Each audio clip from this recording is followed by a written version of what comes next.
O'rtoqlar, men hozir sizlarga qanaqa qilib to'g'ri ravishda gaz cho'chikni blokdan chiqarishni ko'rsataman. Chunki agar noto'g'ri qilib qo'yadigan bo'lsangiz, gaz cho'chik ikkinchi marta blokka tushib qoladi va siz call centerga telefon qilib, ajidaniyada qolib ketishga majbur bo'lib qolasiz.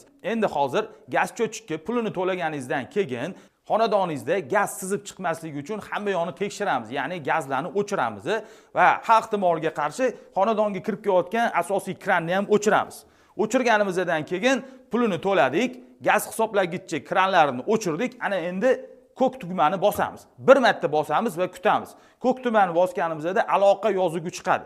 Ana undan keyin aloqa yozuvchi chiqqandan keyin yana bir marta bossak, ulanish yozuvi chiqadi va ulanish yozuvi chiqqandan keyin 1 daqiqa kutamiz. Chunki antena paydo bo'lishi kerak. Chunki gaz cho'chik sim karta bilan ishlaydi.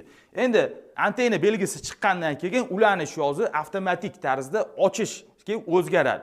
Ana endi ochishdan keyin 3-marta ko'k knopkani bosadigan bo'lsak, ochildi degan yozuv chiqadi va ma'lum bir soniyalardan keyin u pakazaniyaga o'zgaradi.